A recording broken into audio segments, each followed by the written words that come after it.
बिस्मिल्लाहिर्रहमानिर्रहीम, अस्सलाम वालेकुम नाज़रीन, मैं हूं कंबर ज़ैदी। प्रोग्राम देख रहे हैं आप डिबेट एट 8। नाज़रीन, आबनाए हुर्मस पर ईरान ने अमरीकी जहाज़ों को निशाना बनाया और अमरीकी बहरी जहाज़ आबनाए हुर्मस से गुजरने की कोशिश कर रहे थे।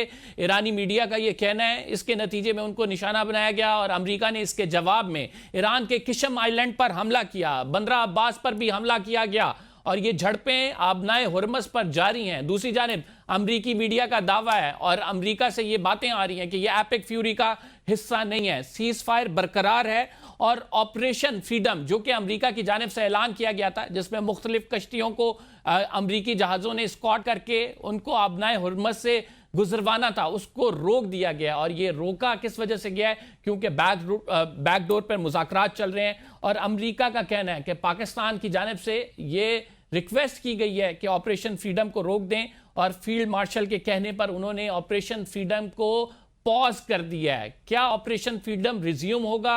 इन दोनों के दरमियान बात की जा रही है कि एक memorandum of understanding one pager जो है वो जारी हो जाएगा और अमेरिका के चाइना विजिट से पहले, सदर डोनाल्ड ट्रंप के चाइना विजिट से पहले ये जो है दोनों के दरमियान मुआहदा हो जाएगा। क्या होगा आइंदा आने वाले दिनों में, इस पर बात करने के लिए हमें ज्वाइन किया है former foreign minister Khurshid Mahmud Kasuri sahab ने। बहुत शुक्रिया खुर्शीद साहब प्रोग्राम में ज्वाइन करने के लिए। क्या देखते हैं आप अमेरिका की जानिब से कल जो हमले किए गए हैं वो किस तरफ सिग्नल करते आपको दिखाई दे रहे हैं? इससे कबल तो हम वन पेजर अंडरस्टैंडिंग की बात कर रहे थे कि मुआहदे तक हम पहुंचने लगे हैं। देखिए, प्रेसिडेंट ट्रंप का एक ख़ास तरीक़ाकार है, वो पता नहीं कहाँ उन्होंने शायद ये आर्ट ऑफ द डील या जो कुछ भी है वो प्रेशर भी डालते हैं, बात भी करते हैं। एक ही दिन में 6 उनके मूड नज़र आते हैं। कई दफ़ा उसके पीछे स्टॉक मार्केट होती है, कई दफ़ा उसके पीछे ऑयल प्राइसेस होती हैं और अभी उनके सामने अमेरिकन इलेक्शंस आ रहे हैं जो मिड टर्म इलेक्शंस हैं। अपने सपोर्टर्स को भी उन्होंने सेटिस्फाई करना है, यह भी इम्प्रेशन देना है कि हम तो बड़े we are a super power, Iran की क्या हैसियत है। अब वो सारी मैसेजेस दिए जा रहे हैं, इसमें कन्फ्यूजन इतना ज़्यादा होता है। ये जो आप मिसाइल की एक्सचेंज की बात कर रहे हैं, जब उनसे पूछा गया उन्होंने इसको डिसमिस कर दिया, कुछ भी नहीं है। बल्कि किसी ने कहा कि यूएई फला फला चीज़ कह रहे हैं, उन्होंने उसको भी डिसमिस कर दिया। तो मेरा कहना ये है कि देखना यह है कि जो अंदाज़ा तज्जिया बंदा जो कर सकता है वो ये है, एक तो खैर ये 15 तारीख को जा रहे हैं, इनकी मेरा ख्याल है ख्वाहिश होगी कि उससे पहले कुछ ना कुछ तो हो जाए। उसकी वजह यह है कि अमेरिका की और इनकी जो चाइना की सारी दुनिया के लिए मीटिंग बड़ी इम्पोर्टेंट है। बदनसीबी है कि ईरान वॉर की वजह से सारे इशूज़ पसे पर्दा चले गए हैं। बहुत बड़ा इशू है दुनिया में ये आर्टिफिशियल इंटेलिजेंस जो है, इसमें अगर प्रोटोकॉल्स पे एग्रीमेंट ना हुआ अमेरिका का और ये चाइना का, तो I don't know where it will lead us to. ये artificial intelligence is emerging as a big security threat और वो ख्याल ये था कि इनके दरमियान को बात होगी, अंडरस्टैंडिंग होगी तो कुछ हालात बेहतर होंगे। फिर जो पहले सिक्योरिटी आर्किटेक्चर दुनिया में था, जब USSR was the other super power, strategic arms limitation talks, missile control regime, सारा कुछ जो था किया गया था, वो कोलैप्स हो रहा है।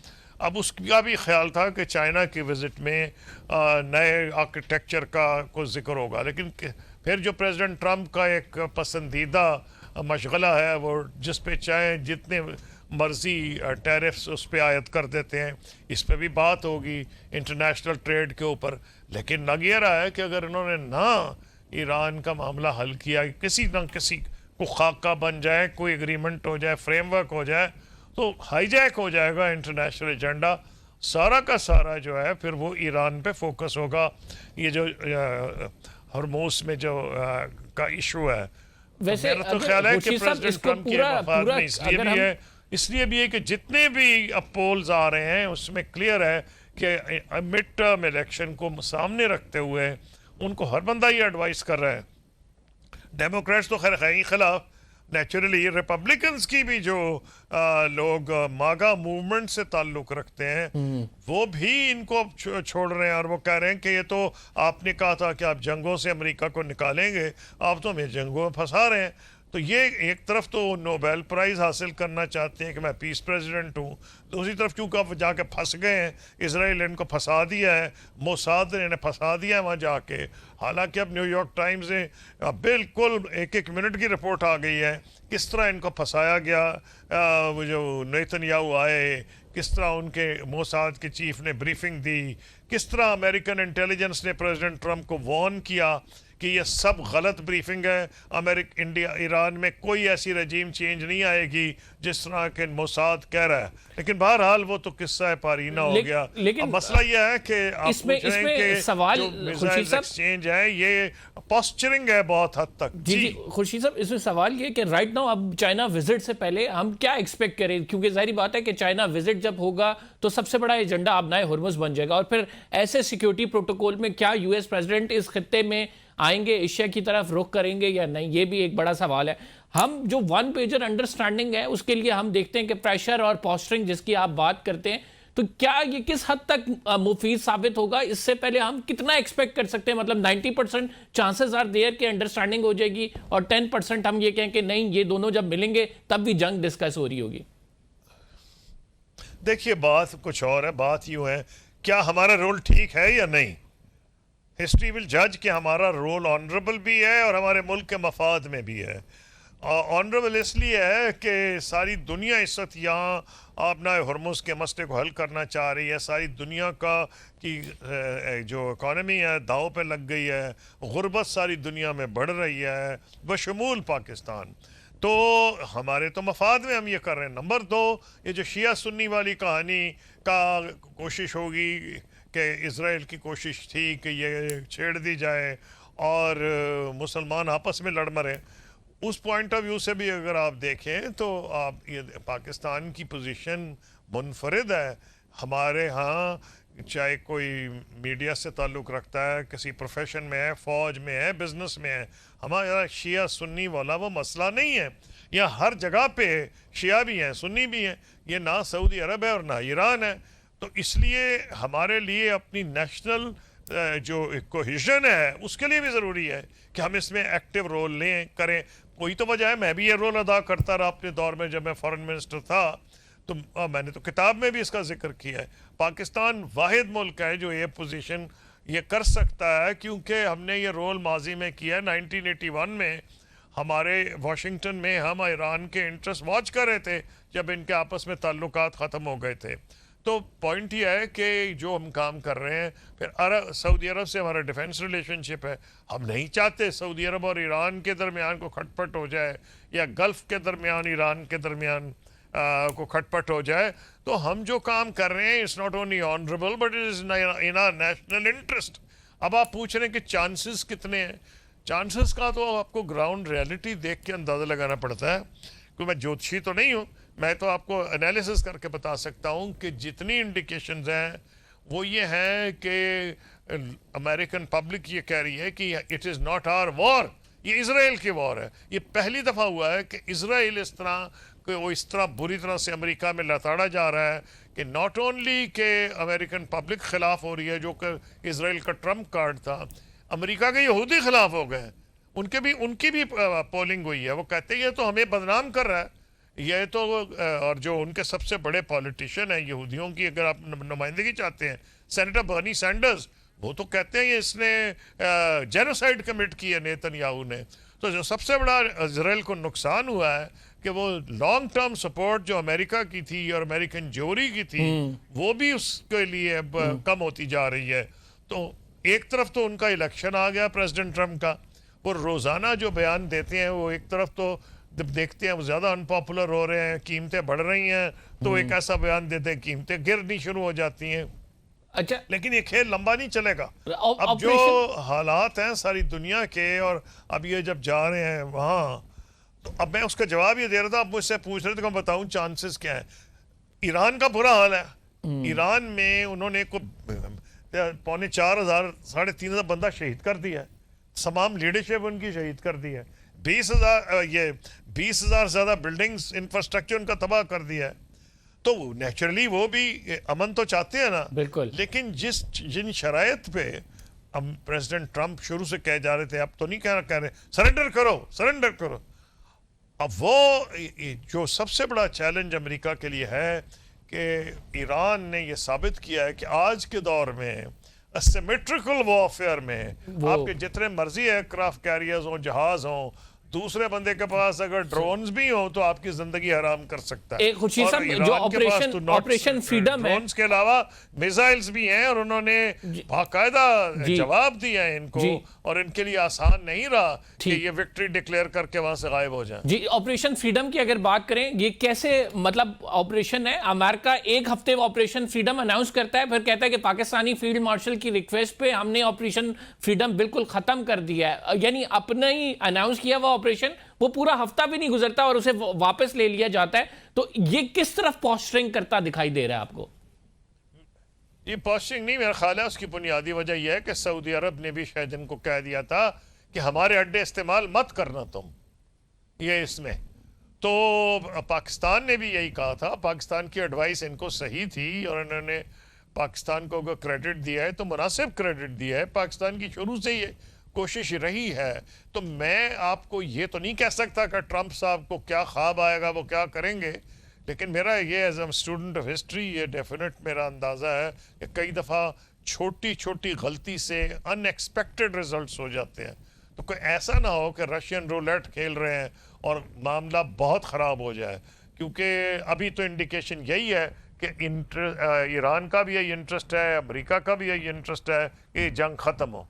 Lastly Khurshid sahab, what makes Saudia to change their mind? इससे पहले तो बेसिस उनकी इस्तेमाल होती रही, हम क्या इसमें देख सकते हैं कि एक हज फैक्टर भी आ रहा है? फिर सऊदियों ने ये रियलाइज़ कर लिया है, पाकिस्तान की जानिब से भी ये कहा जा रहा है, सालिस किरदार हम एक अदा कर रहे हैं कि इनफ इज़ इनफ, अब हम मजीद बेसिस नहीं दे सकते क्योंकि हम ये अफोर्ड नहीं कर सकते।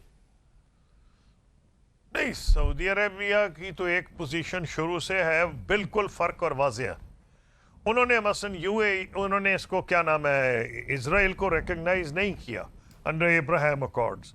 उनकी पॉलिसी ये थी कि जब तक 2 स्टेट सोल्यूशन नहीं आएगी, यानी कि एक आज़ाद खुद मुख्तार फ़लस्तीन की रियासत मुर्ज़ वजूद में आए जिसका दारुल खिलाफा ईस्टर्न जेरूसलम बैतुल मक़दस हो, वो तो शुरू से कह रहे हैं।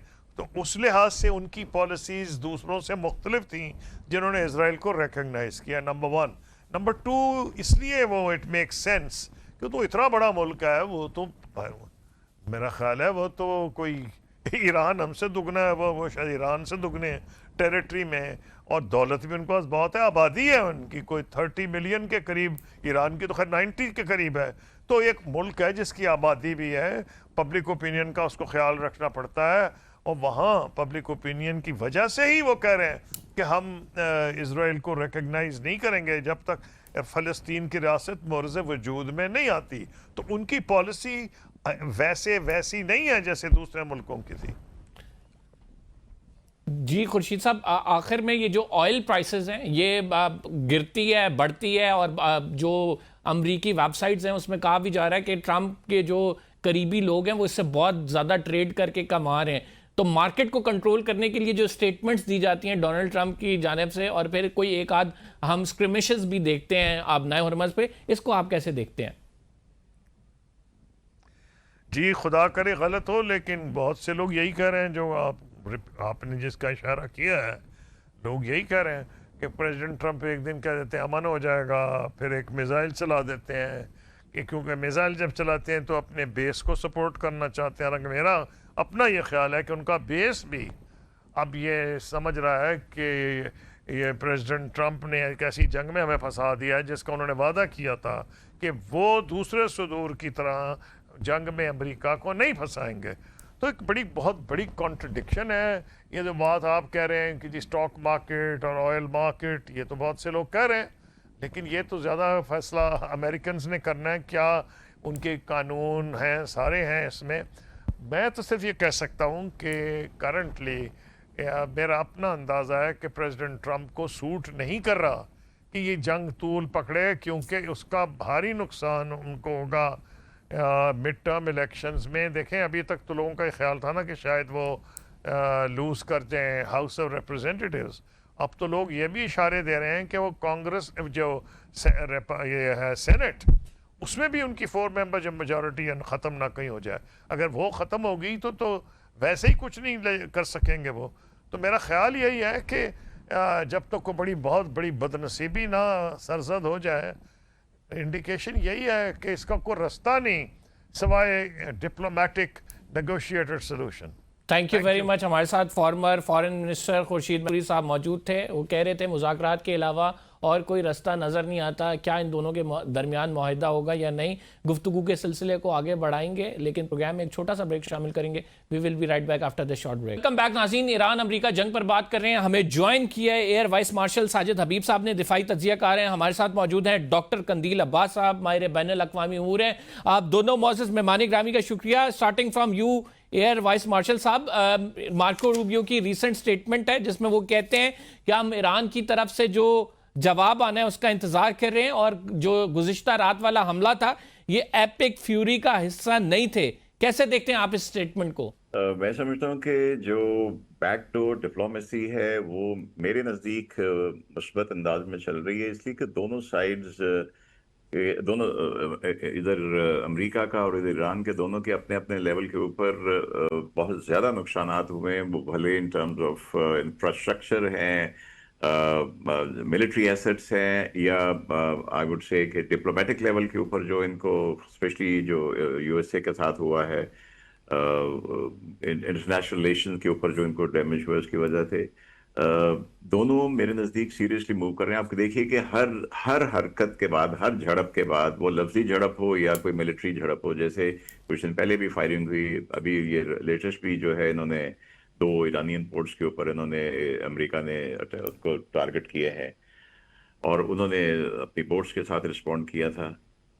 इसके साथ वो जो उनके लास्ट स्टेटमेंट वो यही होती है कि पॉजिटिव उम्मीद है, we are going to study this. I think ये सारा जो सिलसिला चल रहा है, ये डील इंशाल्लाह होनी है अनकरीब। ये उससे पहले जरा जिसको कहते हैं ना कि अपनी रेटिंग अप करने के लिए है, जिसमें ट्रंप का जो इशू है वो हमेशा से उसका ईगो का मसला रहा है, और ईरान के लिए I think as a nation एक प्रेस्टीज का मसला है कि वो बयानबाजी में भी, बयानिए में भी, रिट्रेस कह लें उसमें भी वो बड़े स्ट्रांगली रिस्पॉन्ड करते हैं, और उसके साथ साथ वो मिलिटरीली भी करते हैं। जैसे इस भी जब ये दोनों ईरानियन पोर्ट्स के ऊपर अटैक हुआ है तो इन्होंने फिर उनके जो इस वक्त सबसे स्ट्रांग एलाय है यूएस और इसराइल का गल्फ के अंदर, अमारात, उसके ऊपर फिर उन्होंने कुछ ड्रोन अटैक्स किए हैं। बट आई होप कि जो बैकडोर डिप्लोमेसी है ये इनके चीन जाने से पहले ट्रम्प के ये कुछ ना कुछ चीज़ फाइनल कर देगी। डॉक्टर साहब, आप क्या देखते हैं, जो जवाब एक्सपेक्ट कर रहे हैं यूएस फ्रॉम ईरानियंस, कब तक एक तो वो जवाब आ सकता है, और क्या अब इस दफ़ा, क्योंकि 2 से 3 दफ़ा तो वो उनका वैसे ही प्रपोजल रिजेक्ट कर चुके हैं, तो इस दफ़ा कोई आपको लगता है ब्रेक डाउन होगा, कोई इसके हवाले से कोई हम ब्रेकिंग न्यूज़ देखेंगे? मेरा ख्याल है कि डोनाल्ड ट्रंप के पास कोई प्लान ही नहीं है कि वो इस जंग को कैसे कंक्लूड करना चाहते हैं, जबकि ईरानियों ने पहले भी कह दिया था जंग शुरू होने से पहले कि अगर जंग आपने शुरू की यानी हमारे खिलाफ जारहियत की, तो जारहियत का आगाज तो आप करेंगे लेकिन कंक्लूड हमारी मर्जी से होगा। तो अभी ईरानी तो ये साबित करके दिखा रहे हैं, और उन्होंने अपने बाकायदा जो लिस्ट है अपने मुतालबात की वो पाकिस्तान के जरिए अमेरिका को भेजी है, और अमेरिका में आपने देखा कि इस्लामाबाद में जो टेबल टॉक्स हुई हैं इसमें भी कहा जा रहा था कि 90% इश्यूज के ऊपर एग्रीमेंट हो गया था, और खुद डोनाल्ड ट्रंप भी अभी उसके बाद बार बार कह चुके हैं कि ईरान ने हमारे 70 to 75% चीजें मान ली हैं।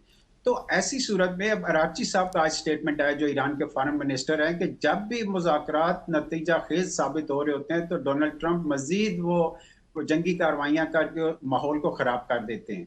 तो ये माहौल मेरा ख्याल है जो उन्होंने एपिक फ्यूरी शुरू किया था वो कांग्रेस को बाईपास करके शुरू किया था, और आखिर में उन्होंने कांग्रेस को कह दिया कि हमारा वो एपिक फ्यूरी खत्म हो चुका है। यानी 60 डेज से पहले जो सिर्फ उन्होंने सीज फायर की थी उसको जंग खत्म करने के हवाले से ऐड किया है। लेकिन दूसरी तरफ फौरन उन्होंने प्रोजेक्ट फ्रीडम के नाम से आबनाए होर्मुज़ में हमले शुरू कर दिए, और चंद घंटों बाद वो भी खत्म कर दिया। इसमें नजर यही आ रहा है कि डोनाल्ड ट्रंप शदीद कंफ्यूजन का शिकार है, और उनकी इस कंफ्यूजन ने अमेरिका का जो एक प्रेस्टीज था एक आलमी ताकत की हैसियत से उसको बिल्कुल तबाह बर्बाद कर दिया। और दूसरा ये कि रीजन में जितनी कंट्रीज हैं उनकी इकोनॉमी तो तबाह हुई हुई है, लेकिन उनके इंटीग्रेशन में भी इश्यूज आ रहे हैं। अभी जो खबरें आ रही हैं वो ये हैं कि प्रोजेक्ट फ्रीडम इसलिए उन्हें ख़त्म करना पड़ा कि कुवैत ने और सऊदी अरब ने अपनी एयर स्पेस और अपने एयर बेसिस इस्तेमाल करने की इजाज़त नहीं दी, और वो बाकी कई कंट्री से भी ये एक पब्लिक ओपिनियन आ रही है कि लोग पीछे हट रहे हैं।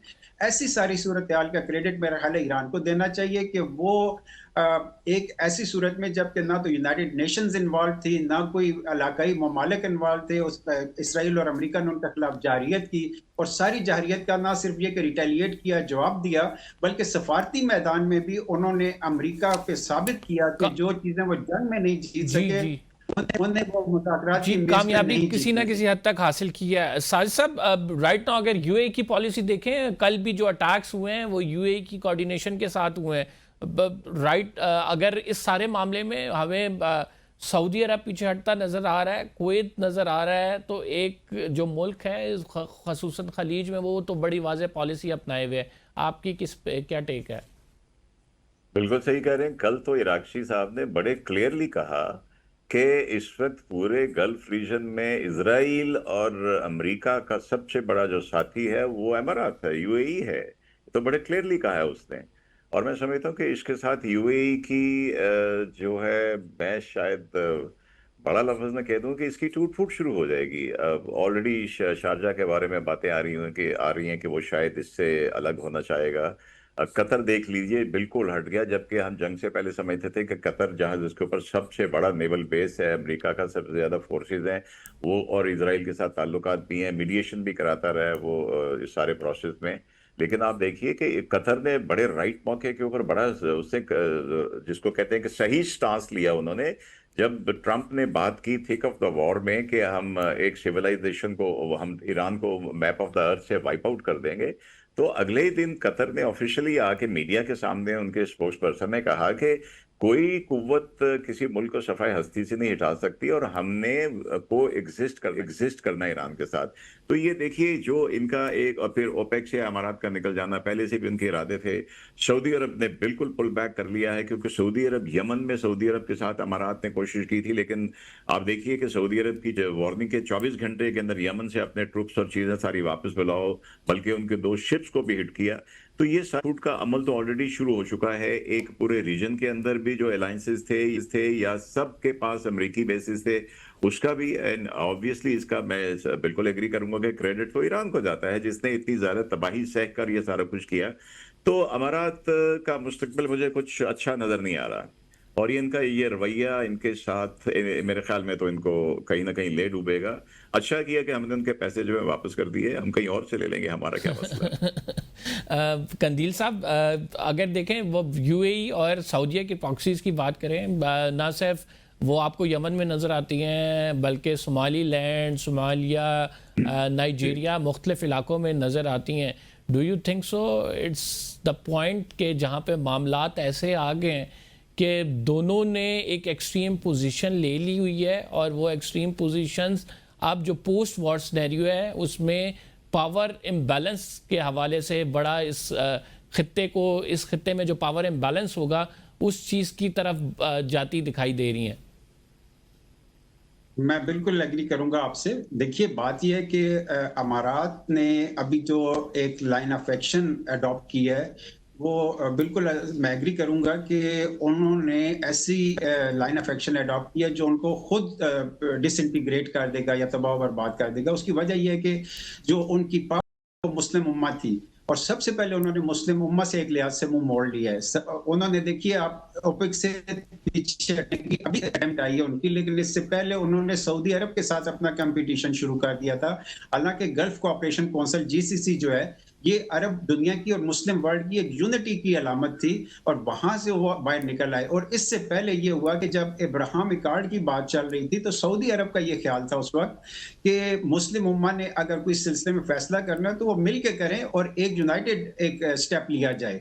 लेकिन यूएई ने, बहरीन ने और चंद और 2-3 और मुल्क हैं, इन्होंने सिर्फ यूनिलैटरली समझे डिसाइड कर लिया और इजराइल के साथ खड़े हो गए, और अभी आके वो जीसीसी से भी बाहर निकल गए हैं, पाकिस्तान के साथ ताल्लुकात बिगाड़े हैं, क्योंकि हमें नजर आता है कि दुबई के लिए वो ग्वादर को अपना कंपटीटर समझते हैं, और इसीलिए बलोचिस्तान की कई इंसर्जेंसीज में उनकी इन्वॉल्वमेंट नजर आई, तालिबान जो उनके साथ उनकी अटैचमेंट नजर आती है। तो इस वजह कि उनकी तरफ से खबरें ये भी आ रही हैं कि वो ओआईसी से भी निकलना चाहते। तो ऐसी सूरत में मेरा ख्याल है ईरान ने कल वाज़ेह तौर पर एक अनाउंसमेंट किया है कि हम इसके बाद यूएई को अपना हमसाया मुल्क नहीं समझेंगे, बल्कि इसके बाद दुश्मन के तौर पर ट्रीट किया जाएगा। नाज़रीन, प्रोग्राम में एक छोटा सा ब्रेक ले रहे हैं। We will be right back after this short break. आप कहीं मत जाइएगा।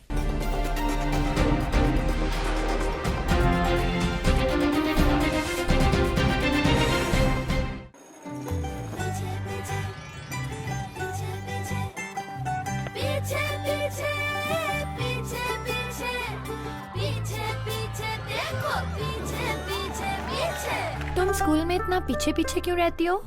आगे जाऊंगी तो सबको ये डैंड्रफ दिखेगा, सब मजाक उड़ाएंगे। अब एग और योगर्ट के साथ तुम रहोगी आगे। और वेलकम बैक नाज़रीन। साजिद साहब, मैं आपकी तरफ बढ़ूंगा। ये पॉलिसी जो है कि जब आप गल्फ कंट्रीज में रह रहे हो, उसमें आप बिल्कुल क्लियर ब्लॉक पे चले जाएं जिसमें अमेरिका और इसराइल शामिल है। फिर आपको मालूम है कि अमेरिका की जानिब से भी जो यूएई को एड देने की बात की गई है।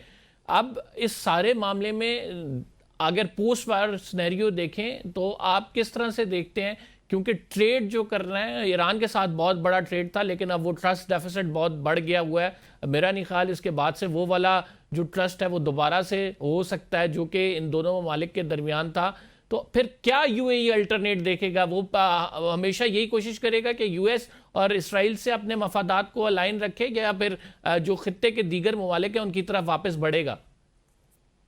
मेरे ख्याल में तो ये काफी बड़ी हमाकत की है इन्होंने। देखिए कि इस पूरी वॉर में जो ट्रंप और इसराइल का ख्याल था कि हम 10-12 दिन में ईरान को हम फारिग कर देंगे, वो घुटनों पे आ जाएगा, लेकिन जो रेजिलियंस शो की ईरान ने, ये बड़ी तबाही हुई है। वहां पे लाखों बेरोजगार हो गए हैं और उनकी करेंसी और नीचे गिर गई। जो पहले मिलियंस ऑफ तोमान आते थे उनके $1 के अंदर, लेकिन उसके बावजूद उन्होंने अपनी एक रेजिलियंस शो की है।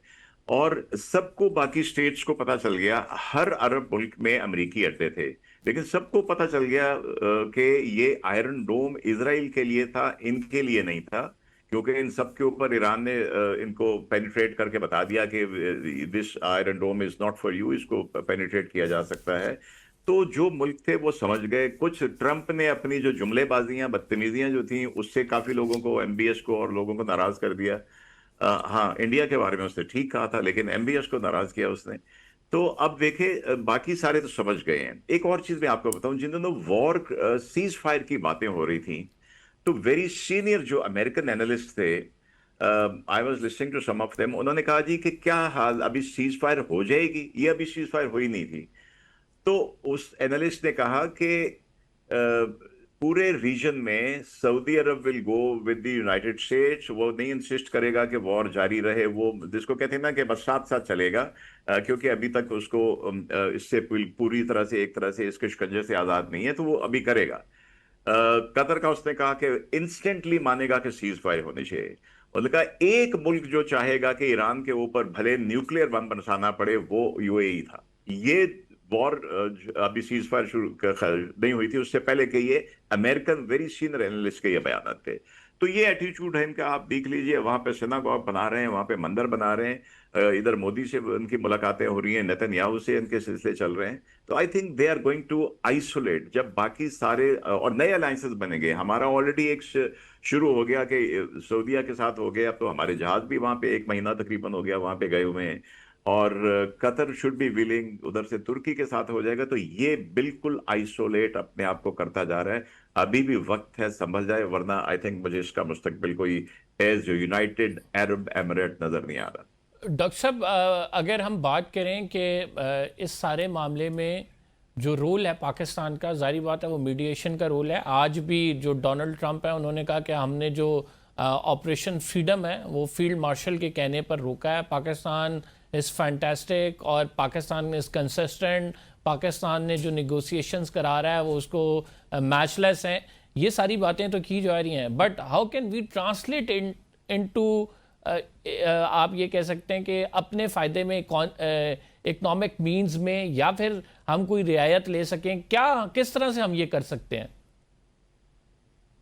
देखिए, मेरा ख्याल है कि इससे पहले ही हम ये बहुत सी ऐसी चीजें हैं कि जिसको आप समझें कि जो पर्शियन गल्फ में जंग हो रही थी, यानी इसराइल और अमेरिका ने इलाकाई मुल्कों के साथ मिलकर ईरान के खिलाफ जारियत की, इसके जरिए पाकिस्तान के खिलाफ भी बहुत से चैलेंजेस उठ रहे थे और पाकिस्तान को भी बहुत से सीरियस चैलेंजेस का सामना करना पड़ रहा था और पड़ रहा है।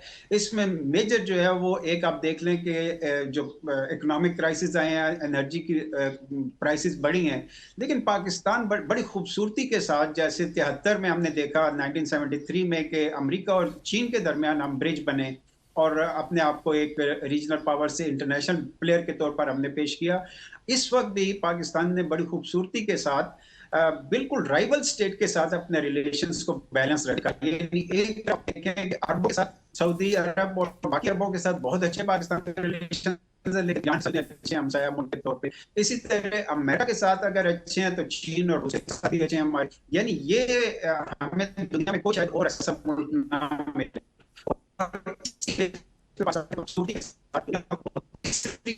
बचाया और इसमें ख्याल है कि वो आइस जो थी वो बिल्कुल ब्रेक की और उसके बाद जो एक माहौल बन गया मुज़ाकरा का। इसमें बहुत सी ताकतें ऐसी हैं कि जो बीच में स्पॉइलर का रोल प्ले कर रही हैं, जिसमें खास तौर पे इजराइल और दूसरा, जैसे हमने इशारा किया कि अमारात शायद नहीं चाहिए कि ये रोल पॉजिटिवली प्ले किया जा सके, लेकिन पाकिस्तान अभी सेकंड राउंड की तैयारी कर रहा है और अभी तक पाकिस्तान के रोल की वजह से मैं समझता हूं कि जंग दूसरी दफा नहीं शुरू हुई। छोटी झड़पें तो हो रही हैं लेकिन दूसरी दफा शुरू नहीं हुई, बल्कि बार बार दोनों फरीक कह रहे हैं कि अपने, बल्कि उन्होंने जो मुतालबात एक दूसरे से एक्सचेंज किए हैं और अब हम दूसरे राउंड की तैयारी की तरफ जा रहे हैं। लेकिन हमें बहुत ज्यादा कॉन्शियस होना पड़ेगा कि हम पायलट्स का रोल जो प्ले कर रहे हैं उनसे अलर्ट रहें।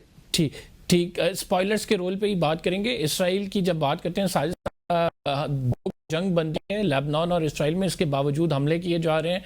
और जो रीसेंट स्टेटमेंट है मार्क रूबियो की, उन्होंने कहा कि हम वहाँ पे सियासी हुकूमत के साथ तो बात करेंगे, हम हिजबुल्लाह के साथ बात नहीं करेंगे।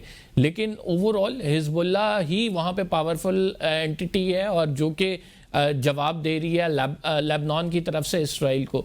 तो how do you see this? आप समझते हैं कि आइंदा आने वाले दिनों में इसराइल का स्पॉइलेशन का जो रोल है वो जारी रहेगा, या फिर हम ये देखेंगे कि कहीं ना कहीं अमेरिका जो है इसराइल को भी लगाम डालने में कामयाब हो जाएगा? देखिए, फिलहाल तो कोई लगाम डालने में कामयाब नजर नहीं आ रहा। यस, बिल्कुल अमेरिका में जो पब्लिक ओपिनियन है it is down to 34% Israel के फेवर में। बाकी पहले it used to be 55% plus होती थी। वो सारा कुछ हुआ है बिकॉज इसमें मैं समझता हूँ कि ये शायद के शुहदा हैं, ये वहां से शुरू हुआ था और it's not because of the Iran war. Iran war में ऐड हुआ है जो कि अमरीकियों को भी पता है कि एग्रेशन किया गया, ईरान के खिलाफ एग्रेशन किया गया है और वो खुल के अब बातें कर रहे हैं कि गजा के अंदर जो तबाही मचाई है इसमें $22 बिलियन जो अमरीकियों के टैक्स पेयर्स के लगे हैं, इसी तरह इस जंग में भी लगे हैं। वो बात अपनी जगह बिल्कुल ठीक है, लेकिन ये इतनी जल्दी से ज़ायनिस्ट के पंजे से निकलने वाले नहीं। आप सिंपल सी देख लीजिए कि रोज गजा में इस वक्त 800-900 अफराद शहीद हो चुके हैं जब से जंग बनी हुई है। लेबनान में हर रोज उसने 7 नए टाउन्स हैं जिसको उसने वेकेशन का नोटिस दिया है और वेरी सिस्टमैटिकली आप देखिए वेकेशन का नोटिस देता है, उसके बाद वो इतनी बमबारी करते हैं कि वहां सिवाय मलबे के कुछ नहीं बनता। इनके डोजर जाते हैं और जाके वहां पे अपनी दीवार खड़ी कर देते हैं। कोई एक लफ्ज किसी ने बोला यूनाइटेड नेशन के अंदर इसके ऊपर, सिवाय ईरान के जो बोलता है या कोई मुस्लिम कंट्री बोल देते हैं या हम बोल देते हैं। लेकिन अमेरिका में मार्को रूबियो ने, पीट हेग्सेथ ने, किसी ने इसके ऊपर बैठ के बात की। सो ये हिपोक्रेसी है, ये हिपोक्रेसी इंडिकेशन है कि वो ज़ायनिस्ट के कंट्रोल में है, वो एप्स्टीन फाइल्स हैं, ये सारा कुछ चीज़ें हैं इस वक्त ये इनके गले में पड़ी हुई हैं। तो इजराइल को फिलहाल कोई नहीं टच कर सकता। उसको स्पॉइलर के रोल के ऊपर चेक करने के लिए जिस तरह से हमने भारत को इस साइड पे चेक किया है, आई थिंक ईरान ने जो जिस तरह से उनके आयरन डोम को, और बड़ी तबाही हुई है वहां पे इवन पिछले साल जून में 30,000 जो उनके रेजिडेंट्स थे ईरान के अंदर, उन्होंने कंपनसेशन के लिए अप्लाई किया था पिछले साल जून में। तो इस दफा उससे भी ज्यादा है। तो इसके अलावा अमेरिका की तरफ से फिलहाल मुझे नहीं कोई ऐसा नजर आता कि उसके जो जायनिस्ट ग्रिप है, जो इजराइल की नेतन्याहू इज जायनिस्ट, वो तो विद इन इजराइल भी जो ज्यूज हैं वो जायनिस्ट को नहीं एक्सेप्ट करते, उनके खिलाफ हैं, लेकिन ये ग्रिप अभी जारी रहेगी। तो इसके लिए स्पॉयलर्स के लिए हमें ही अपनी आंखें खुली रखनी पड़ेंगी।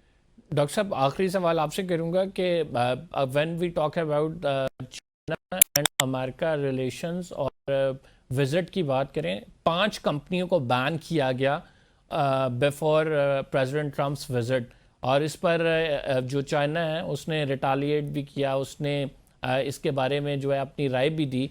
क्या देखते हैं आप कि इस विजिट से पहले क्या कुछ डेवलपमेंट मुतवक्के हो सकती हैं, और इस विजिट्स के जो एजेंडाज हैं वो क्या हो सकते हैं? देखिए, डोनाल्ड ट्रंप का चाइना का विजिट मार्च में होना था, जो कि उस वक्त कैंसिल हुआ, और बल्कि उन्होंने बीच में कोशिश की, लेकिन अपने आप को चूंकि एंगेज किया हुआ था उन्होंने ईरान के खिलाफ, तो फिर उन्होंने मई का डेट का अनाउंस किया।